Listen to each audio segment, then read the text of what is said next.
Welcome to the journey to the NIST Cybersecurity Framework 2.0. So my name is Sherry Pascoe. I'm a Senior Tech Policy Advisor at NIST, the National Institute of Standards and Technology, and I lead the NIST Cybersecurity Framework Program. Morning, everybody. Great to see all of you, and thanks for coming today. My name is Amy Mon, and I support Sherry and our cybersecurity framework team by leading our international engagement on our cybersecurity and privacy resources, such as the cybersecurity framework that we're going to be discussing today. Just before we get started, for those who may not be as familiar with NIST, we are a non-regulatory agency in the U.S. Department of Commerce, and our mission is to help advance measurement science and standards and technology in ways that can help improve our economic security and our quality of life. And we do this in very close conjunction, not just with our fellow government agencies, but working closely with industry and academia and our international partners to help develop guidance such as the cybersecurity framework. Sherry and I sit within our Information Technology Laboratory at NIST, where we have a strong focus on cultivating trust in technology. And our cybersecurity framework that we're going to be discussing today is just one example of the many types of resources that we develop, which our U.S. government uses, but industry has been voluntarily adopting, and also working closely hand in hand with us to develop those resources. We're very excited that we are celebrating now more than 50 years in the cybersecurity business, going back towards the 1970s with encryption work and continuing that development of cybersecurity and privacy resources. We're looking forward to even more time ahead and working with and engaging with all of you.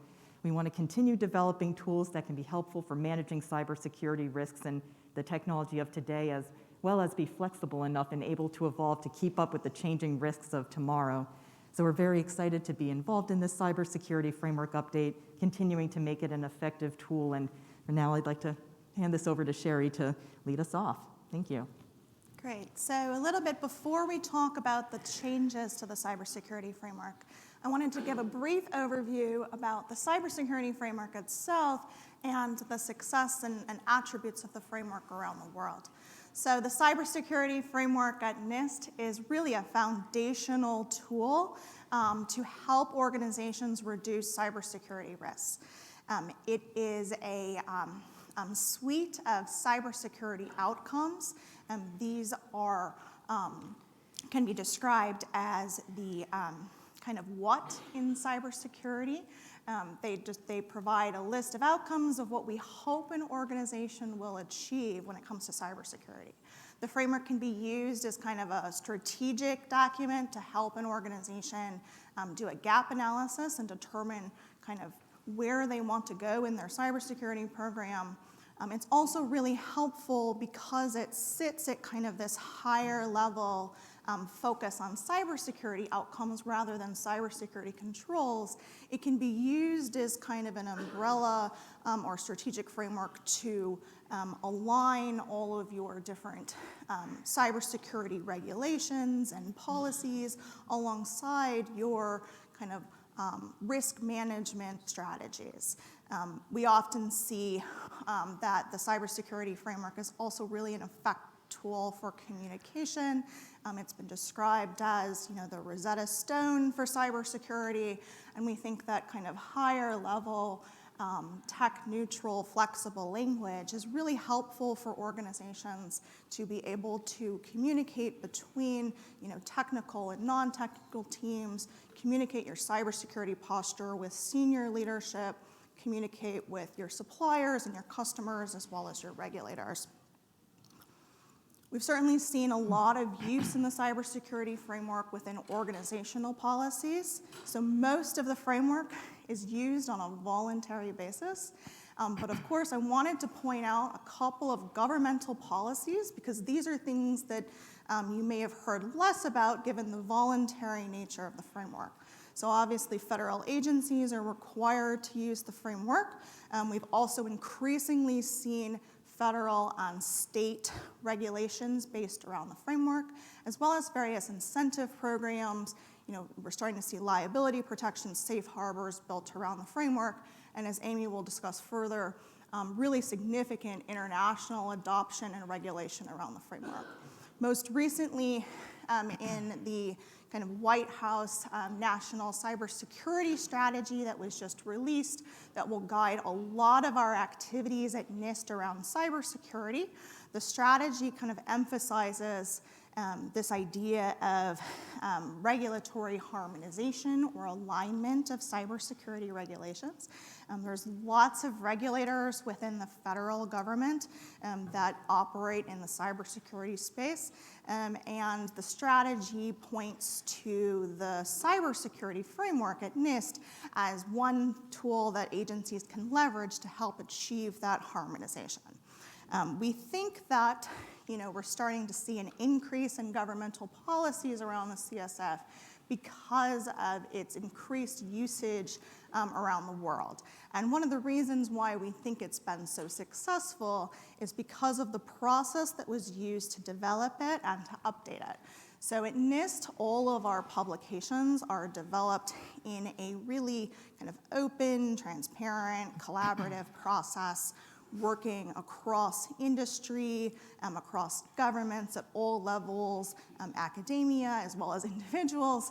And over the years, we've really worked with thousands of people around the world who have some sort of ownership over the framework. And that sweat equity in terms of building the framework has obviously made it more likely that folks are going to use it. And obviously, those that all of you and all of the experts around the world in cybersecurity help us to make sure that our products and the framework are more effective and more helpful for you to address cybersecurity risks. As Sherry just mentioned, we are very thrilled to see that there's been a lot of uptake of the cybersecurity framework, not just here in the United States, but throughout the world. Back when the framework first came out in 2014, we already saw some international use and adaptations, and that has resulted in some direct translations as well. Noted up there that we are up to 9 official ones where we work closely with partners. Our State Department and International Trade Administration colleagues have helped us with some of these translations, including Spanish and Portuguese. And we've had individuals who have approached us saying they found value from the framework and translated it into their native language, and we have worked with them to make it available as a resource. We're continuing that process and have several more that we hope to release soon and are very excited to have those available to help with this uptake and use of the framework throughout the world. Just to go a little bit more into that international use, as I mentioned, back when the framework first came out, we saw countries such as Japan adapt and use it in their national policies. We still see widespread use of it within their communications sector, and they actually did the first direct translation, and now we're up to 9. We also saw countries such as Italy adopt and put it into national policy, and they continue to use it today and have been very helpful to us during our update process, speaking at some of our workshops and sharing their experience doing this. We've noted Israel as well, who has incorporated it into their cyber defense methodology and given us another great use case to look at and see how they were able to leverage it and have been great partners as well through the update process.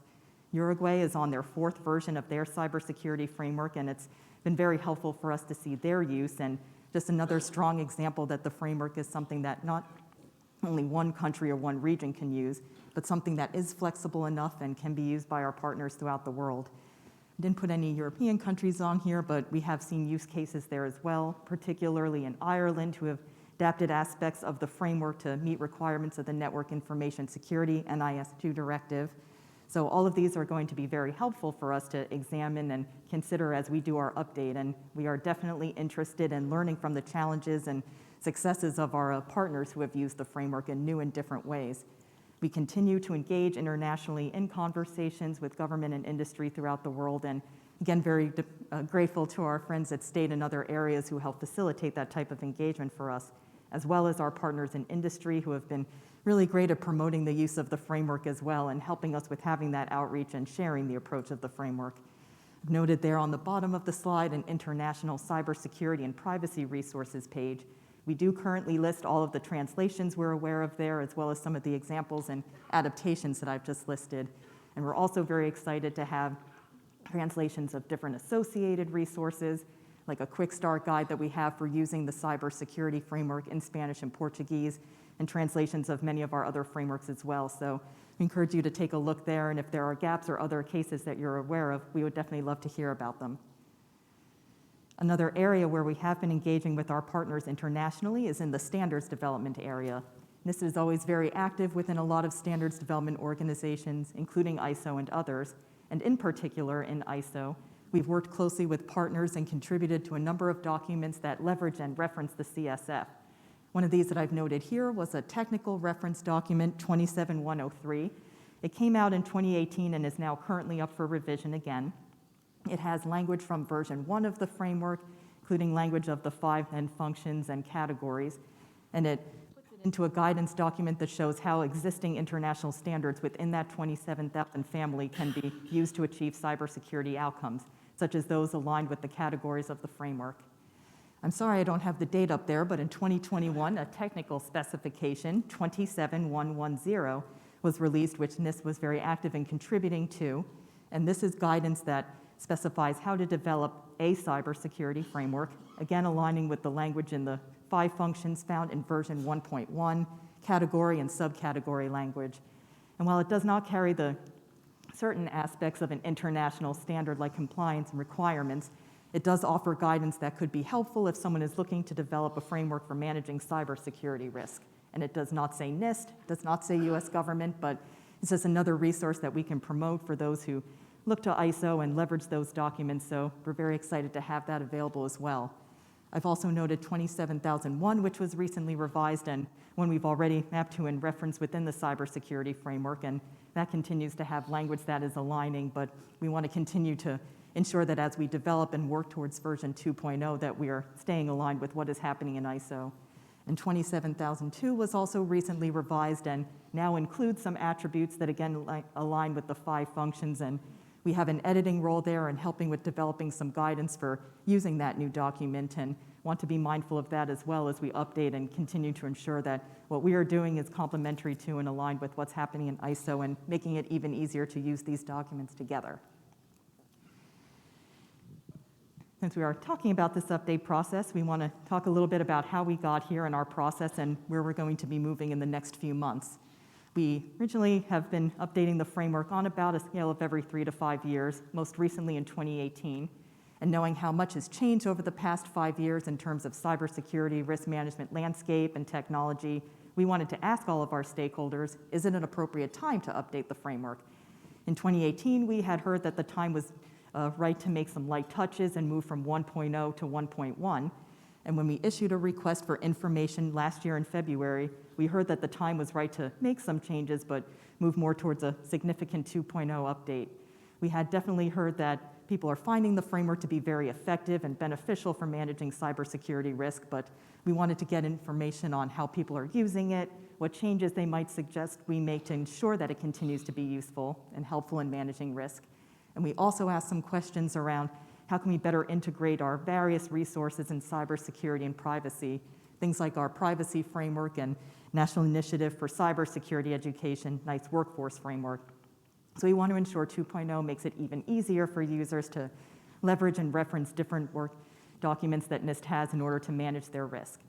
And also supply chain security was a big topic in the 2018 update and incorporated into some language in the identify function. But we asked our stakeholders, is there even more we could be doing to call out this important topic and put it more into the cybersecurity framework? We received over 130 responses, and we're very glad to hear from our stakeholders, again, that while the framework is beneficial and effective right now, we can make some of these changes, and we're looking forward to working with everyone to hear more information on how those changes can be incorporated. We again want to make sure that 2.0 reflects these changes in technology and cybersecurity risks and remain something that can be applicable across a wide variety of technologies, information and operational, and be flexible enough for new and emerging types of technologies. We published our summary of the analysis of what we heard in that request for information, and that in turn informs some future documents that we've put out for comment. Following that RFI, we hosted our first workshop virtually last year in August.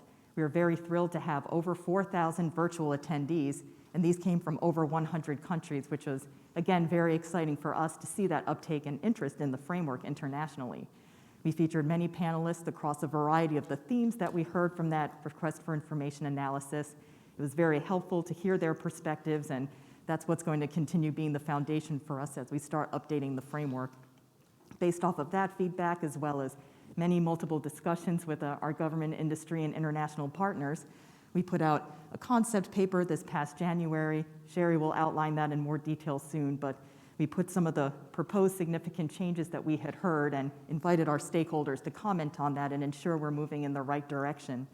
That helped inform our last series of workshops, another virtual one in February, again, very widely attended, lots of great international representation, and another opportunity to hear from leaders in the field on their thoughts on these different proposed changes.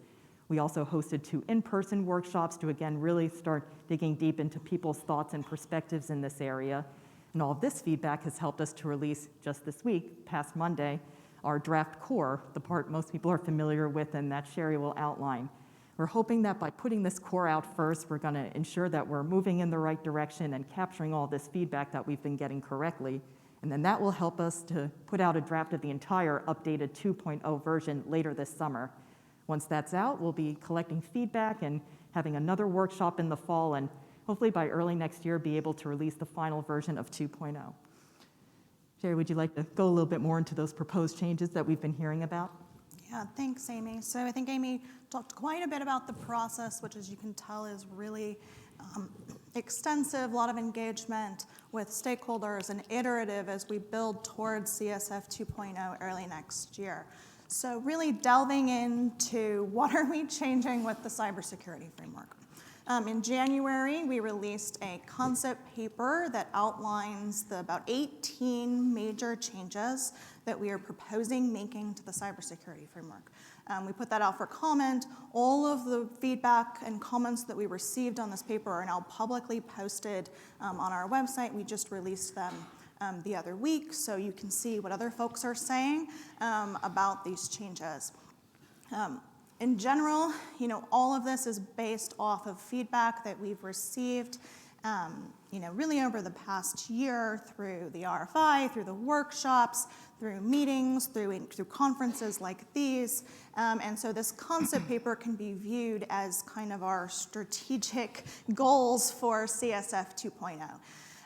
First, we really want to explicitly recognize the broad use of the cybersecurity framework. So the cybersecurity framework was originally developed for critical infrastructure, and we are now proposing that given the use really amongst all sectors around the world, that all the references to critical infrastructure be broadened to reflect all organizations. This also means some minor changes, like adopting its informal title, the NIST Cybersecurity Framework, which is actually not its official title, as we move forward with CSF 2.0.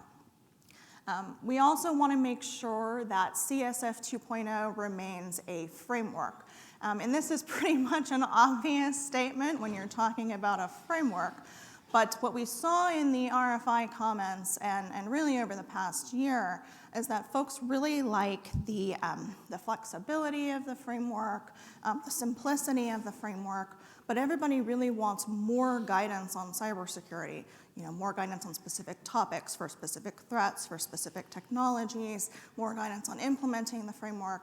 And so our goal is to make sure that the CSF going forward will be a kind of expanded gateway into more specific cybersecurity guidance that can be used to help implement those higher level CSF outcomes. So we've started this with the idea of informative references that you see in the framework today. But moving forward, you can think about how we can showcase mappings and relationships to other guidance. So not just mapping, control to control, but mapping entire categories or functions to entire publications, or mapping to specific technology guidance, things like cloud computing or IoT security, or focusing on mapping to zero trust architecture principles, really showing the flexibility of the framework and the different ways that the framework can be used and extended to address many different use cases. We also really plan to focus in on updated guidance for using the framework. There are dozens of really great sample profiles, implementation guidance of the framework that we try to aggregate on our website. Most of this is developed, outside of NIST by the community. It's developed by other federal agencies, by trade associations, by industry, by nonprofits, and so really want to make sure that we are increasing awareness of these resources, as well as identifying the gaps that NIST can fill, and that maybe we can talk to some of you guys about helping us fill as we look forward to increasing our guidance. We also, of course, are really focused on the topic of cybersecurity governance and the role that senior leadership plays in cybersecurity and overseeing the cybersecurity risk management strategy of an organization. And of course, as Amy mentioned, the concept of, or the additional consideration of supply chain risk management, as well as the really difficult topic of cybersecurity measurement and assessment. So now that we've gotten organizations to use the framework, organizations are really asking difficult questions about, how do I know if I'm improving in my cybersecurity program?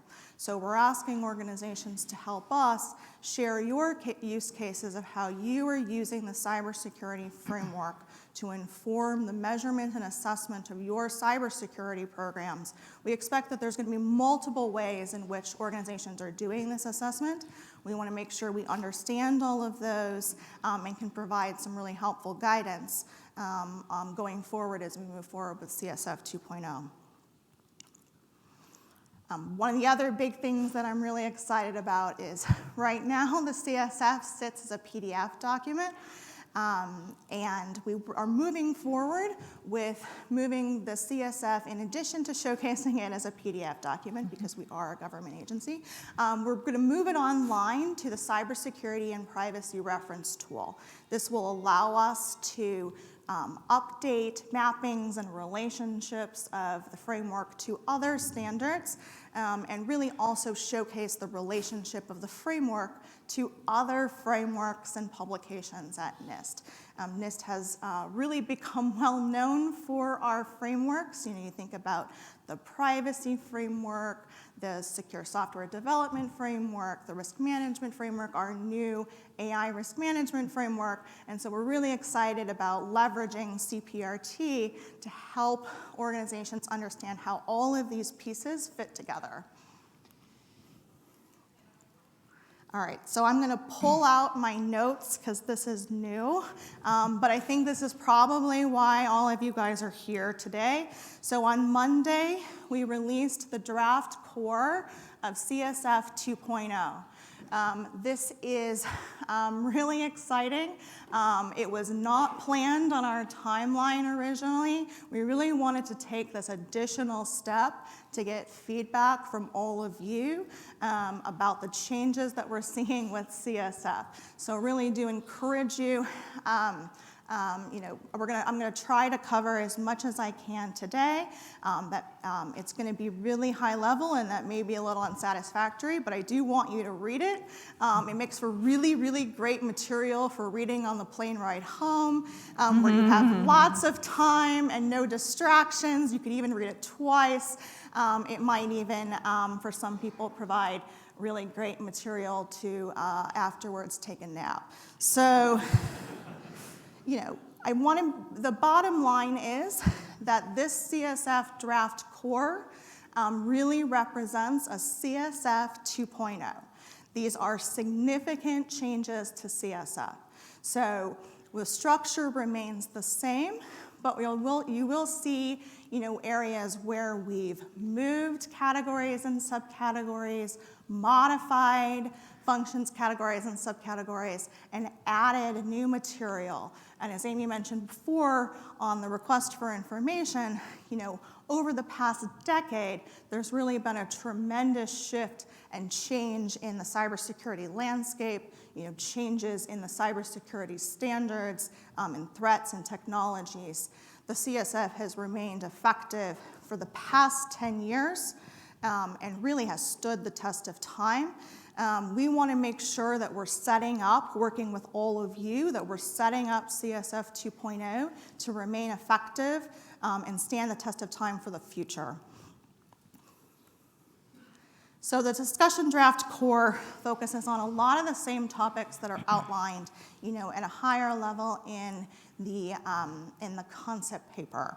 Really additional consideration of cybersecurity governance, the removal of the specific references to critical infrastructure and industrial control systems, new added benefit of continuous improvement, kind of focusing on the new resilience of technology infrastructure and an expanded focus on cybersecurity, incident response management, and forensics. So kind of delving into the core. So what we released was the functions, categories, and subcategories proposed in CSF 2.0. There are 6 functions. We've moved from 5 to 6 functions, and now 21 categories, previously 23, and now there's 112 subcategories, previously 108. And if anybody counts different numbers, please send those in your comments. But, it's really, we also included a kind of traceability matrix to CSF 1.1, so you can see how things have been moved, as well as modified, as well as merged. We really are asking feedback, though, from organizations on how best to showcase the changes to make it easy to handle the transition between CSF 1.1 and 2.0 once we get to the final version. So make sure to include that in your feedback to us. Another thing that I'll mention is that in addition to the functions, categories, and subcategories, we're proposing to include a new column on implementation examples. So these would be notional examples that are action-based to provide some, example ways of achieving and understanding the higher level subcategories. These have been really effectively used in the Secure Software Development Framework, the SSDF, as well as the AI Risk Management Framework. Folks really seem to like it. So we proposed a couple of sample examples in the core. Really want to get your feedback on the format of this, kind of what's the bounds and scope that these examples should cover, and if anybody wants extra credit, we're also accepting submissions of examples for the draft subcategories that we have now. So really walking through each of the 6 functions of the draft core. The first one, and perhaps the biggest change that is proposed in this core, is the addition of a 6th function on govern. This is really focused on establishing and monitoring, organizational risk management strategy, your expectations and policy. A lot of organizations already use the CSF to kind of brief their senior leadership on their cybersecurity posture. And certainly the CSF has been really effective in helping to bridge that gap between technical and non-technical audiences. We wanted to make sure that there's now a really specific focus on governance so that organizations can kind of explicitly implement it as well as assess it separately from the other functions. So in this function, you'll see new categories on organizational context, risk management strategy, roles and responsibilities, policies and procedures. A lot of this material is found currently in the identify function, but we think elevating it to govern and kind of re-emphasizing the importance of making sure that you understand your organization's mission, that you understand the kind of context of your organization in terms of, the expectations of senior leadership, the expectations of your customers, of your suppliers, of your regulators, of the nation, and obviously that all informs the implementation of the rest of the functions as you look to kind of tailor the framework based off of your current risks, your risk tolerances and appetites. Moving on to identify. So identify is now focused on, asset management, risk assessment, supply chain assessment, or supply chain risk management, as well as a new category focused on continuous improvement. There were previously categories on improvement in the respond and recover functions, post cybersecurity incident. We wanted to make sure that this is something that's baked in throughout all 6 functions. And so looking forward to, your feedback about how we can expand this. The other thing I'll note in the identify function that I think is really special is now this function now covers identification of vulnerabilities. So previously, we used to get the question, do you identify or do you detect cybersecurity vulnerabilities? Well, we're taking the approach that the first 3 functions, govern, identify, and protect, are focused really on preventing cybersecurity incidents. So what does an organization need to do to identify your risks and then protect them, and then protect the assets and kind of protect what's most important to you. The last 3 functions, detect, respond, and recover, are focused on detecting a cybersecurity incident and then responding and recovering from it. So the focus on cybersecurity vulnerabilities has been moved, which was previously in identify and detect, has been moved up into identify. Protect is really still a large function. Once you've identified kind of what's important to you, the steps that you're going to take to protect those assets. So now focused on identity management, awareness and training, making sure we're covering the people side of things, data security, platform security, and technology infrastructure resilience. So previously you saw categories on processes and procedure and technology. Those were separate categories. We're now considering merging the idea of processes and technology into these new categories that are more focused on specific technology assets. And so would really like your feedback on some of the specifics that we've added here. So for example, previously we had a category on maintenance. We received a lot of questions from stakeholders on, well, geez, I don't know what maintaining, my technology means. I know what patching means. And so now we're specifically saying you should patch your software. You shouldn't just maintain it. We're trying to be really clear for organizations in certain areas where we think it will be really helpful for that common taxonomy. And so look forward to your feedback on that.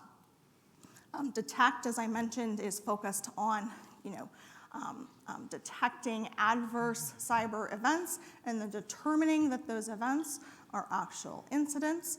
And respond and recover are focused on kind of responding to those incidents and then recovering your organization after the fact.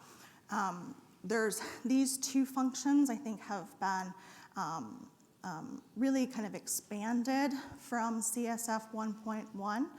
There's some additional material on incident response management. So not just focused on planning, but actual risk management associated with incidents, as well as incident forensics. So this is helping to align with some of the standards and resources out there on incident response, including NIST 861, and really just generally the way that the landscape has moved over the past decade. So I'm really excited about kind of this expansion that we're seeing in these later functions that perhaps received some less attention. So, really do want to reiterate that we're looking for feedback on this. I expect that it will look different by the time we reach CSF 2.0, next year. but wanted to get some thoughts on paper to really start the discussion about what this language should look like and what is going to be most effective to you to address, your current and future cybersecurity risks. And so I'll turn it back to Amy to discuss some of the calls to action around this. Thanks, Sherry. We are, again, very excited and looking forward to hearing your feedback on the draft discussion core. And since our concept paper, we've been sharing a lot of calls to action that we hope our stakeholders will undertake to help us with this journey in moving to 2.0. I'd outlined some of the exciting international adaptation that we've seen of the cybersecurity framework. We have that international resources site, and we're always looking for any additional examples or translations people may want to share. We're excited to highlight those and have those be some examples to those who may be looking at or considering use of the framework. In terms of mapping, Sherry had already given a great overview earlier of our online informative reference program, OLEAR, and the Cybersecurity Privacy Reference Tool, CBRT. So just wanted to show a quick snapshot of that as well. We're very excited to be able to have this tool to make it even easier for stakeholders to identify and locate information across various NIST resources and be able to better leverage and use it to develop their own cybersecurity and privacy guidance. Mappings will continue to be very important for us as we have heard the need to help develop and have more resources to make it easier to implement and use the cybersecurity framework. So we're working towards having those mappings between different NIST documents, but for those where NIST is not the author, guidance or other documents that are helpful in cybersecurity risk management that people are already using, we would definitely welcome any of those mappings you'd like to share with us that we can make available as a resource as well. In terms of example profiles and other resources, for using the framework, we've been very excited to see different profiles developed by different sectors or organizations, and even in our own National Cybersecurity Center of Excellence, the NCCOE, we've seen a number of profiles that have been developed, some that are available now, like our ransomware profile, position navigation and timing, PNT, and a number of other ones that are currently under development where we're getting great industry participation and feedback as well. So these are always very helpful examples where you can see how people are taking the various categories or outcomes of the framework and using them to achieve specific outcomes that are unique to their sector or organization, or even with the ransomware profile, seeing how categories like under, respond, and recover could be helpful for mitigating that type of risk. So profiles will continue to be very important to us. And any other resources, things like I mentioned we developed a quick start guide, but if there's anything else that you think would be helpful or you'd like us to work on, we appreciate feedback on that as well. In terms of success stories, we always like to highlight use cases. When you'd like to share your successes and challenges in implementing the framework, we'd be happy to work with you on that if you'd like to share that on our site. Sherry had already talked about the importance and how we're looking at measurement and assessment of the framework, so we're very much interested in any stories you may want to share with us about how you might be using the cybersecurity framework to assess and measure your own cybersecurity program. Again, knowing that there's many different ways to do this, we want to be sure to highlight those many use cases. I'm sorry I don't have the document number there, but something else important to us and we're working on in this area of measurement, document 855 revision 2, a performance measurement guide for information security. I'll close for comments. We're continuing to work on a number of publications and resources in this area and always invite your feedback on anything that we're developing at this time.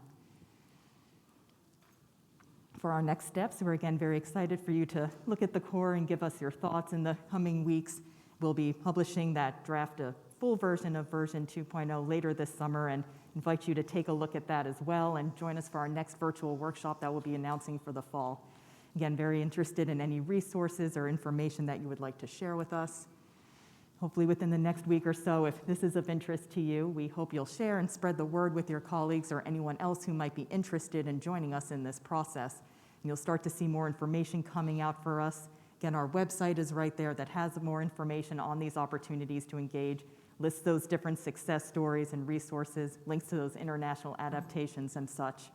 And in the coming weeks and months, when we release that information for the workshop, is interested if you'd like to join that or share your story. We're always interested in having those conversations.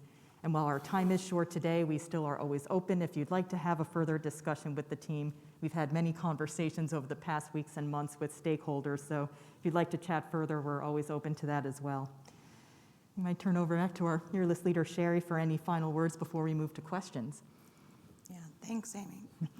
So just to reiterate, what Amy said. We really are trying to be as engaging as possible with the community as we move forward with CSF 2.0. Organizations are the ones that are going to be using the CSF mostly on a voluntary basis, and folks are using the framework because they find it effective and useful for them. So really do reiterate the request to engage with us, participate in the process, share your comments, share what you like, what you don't like, what could be improved as we move forward and try to make the CSF even more effective to address cybersecurity risks. So with that, I think we will start Q&A, and I've been told if folks could come up to the microphone. Okay. Appreciate the talk. It's been fruitful. My question is regarding around the SEC's latest proposal to put additional emphasis on cyber risk management governance at the board level. So the question is, since the SEC's recent proposal to enhance cyber risk governance at the board level, I've seen many organizations trying to meet this expectation by sending just traditional board members to go and get an NACD cyber risk governance certificate. So it's kind of a checkbox approach there. I don't personally see this as being very effective or very useful in terms of addressing the governance gap at the very top level.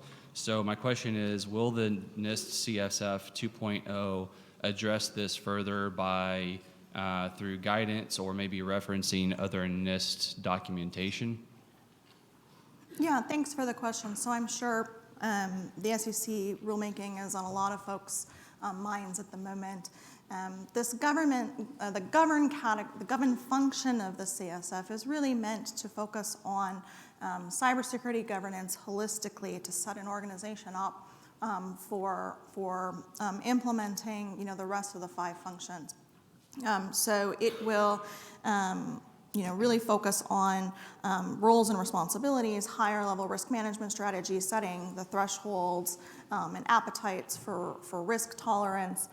So I think it's unlikely that we will kind of specify any sort of structure of boards, kind of who will sit on boards. Our goal is really focused on the end outcome, so making sure that senior leadership take responsibility for cybersecurity, which is actually a subcategory of the framework, as well as ensuring that cybersecurity is appropriately resourced, and obviously all of that stems from the top. If this is an area that folks would like to see, further fleshed out in terms of roles and responsibilities, let's see what kind of comments we get back from stakeholders, if we can build any kind of consensus around that area. Hi, thank you for being here. We really appreciate it. 2 questions. One, did you guys work with CISA at all on their Zero Trust framework? And will you have sort of a crosswalk to what they've got going on?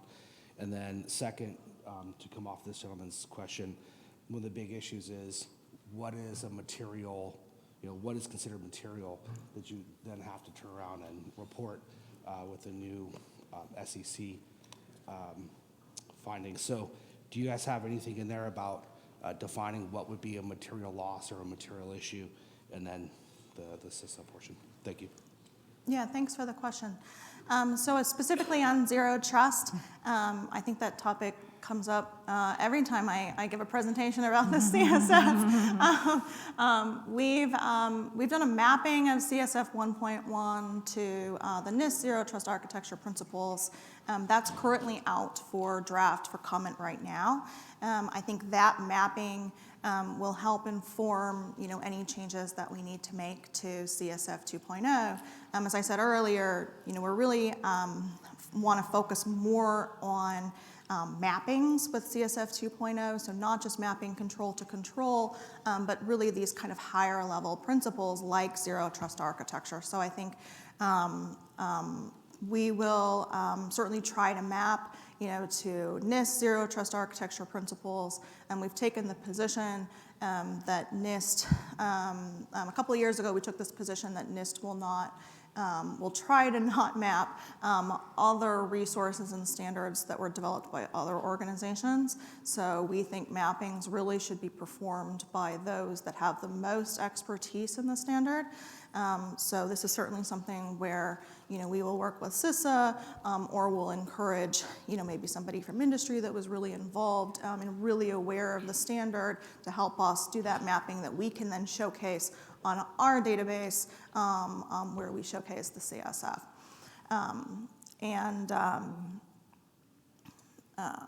In terms of materiality, the key thing to focus with the cybersecurity framework that's not going to change is that every organization will identify its own risks. Obviously, this is a really difficult process, and one of the really key things with the framework is that it's not a checklist. It's actually a really difficult process for an organization to kind of determine, its own risks, what it thinks it's important. Obviously, what it thinks is important is going to be informed by internal and external actors. So the use of the framework may help to kind of define materiality, but the framework itself does not define it for the organization. Hi. I was kind of wondering where within the framework are you looking to address application security outcomes, right? I've seen focus on platform, infrastructure, data. It seems like apps could be cross-cutting or carved out somehow. No, it's a great question. So right now, I think we're considering that they would be covered under platform security. We're still wrestling with that term platform security, if that's a term that's kind of universally understood by everybody, including non-technical audiences. And so really looking forward to your feedback on that to make sure that isn't scattered, across certain categories, especially because we've taken so much time to try to make sure that each function and category now clearly kind of stands on its own. That's it.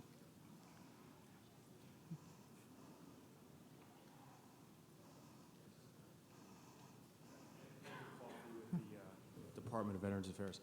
Just a little clarification on that zero trust question, because there's that executive order, right? That 800-pound gorilla. And when I talk to the White House, they tell me go to NIST, go to CISA for guidance, right? Is there a reason, and I wasn't really clear in your answer, is there a reason why you haven't put an architecture as one of your blocks, I guess? One of those 6 blocks. Why we haven't included zero trust architecture? Well, why you haven't just included an architecture, right?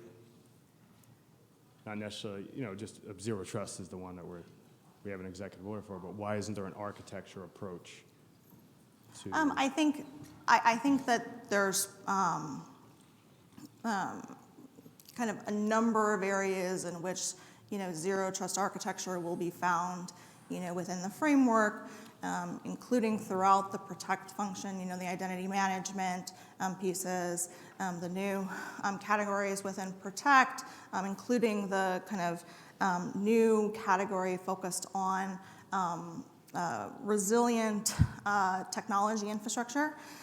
So I think this is something that we can kind of continue to work together to see how we can bring it closer into alignment with zero trust. Right. I think it's really unlikely, though, that we use terms like zero trust architecture in the framework because we want to make sure that the framework is set up for the future for several years. Right. So my observation, and just like in the bigger picture here, the industry base is like, I came to this conference trying to understand what it is we need to do, right?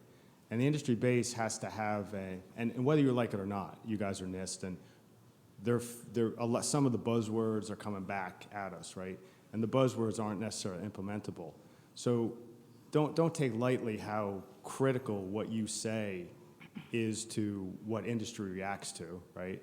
And of course, you say, it's not something that people have to do, but my executives are going to look for cover, right, from, what'd you do that for? Well, we looked at NIST, right? And the last comment is that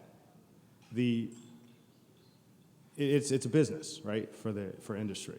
So we have to be in alignment. And that's the thing we think we're struggling right now with, is that there's not a business case to do zero trust because it's an architecture, right? Nobody owns it.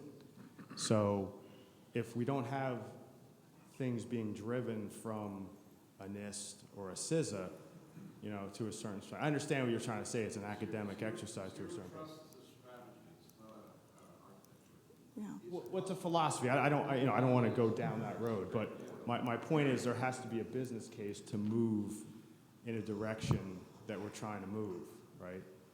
Yeah, and I think you should really spend a lot of time with Al Pear, who's doing really tremendous work on Zero Trust at the NCCOE. We've got really great project at NCCO focused on implementing Zero Trust that will help provide organizations the tools to do exactly that. So thank you so much. I really appreciate it.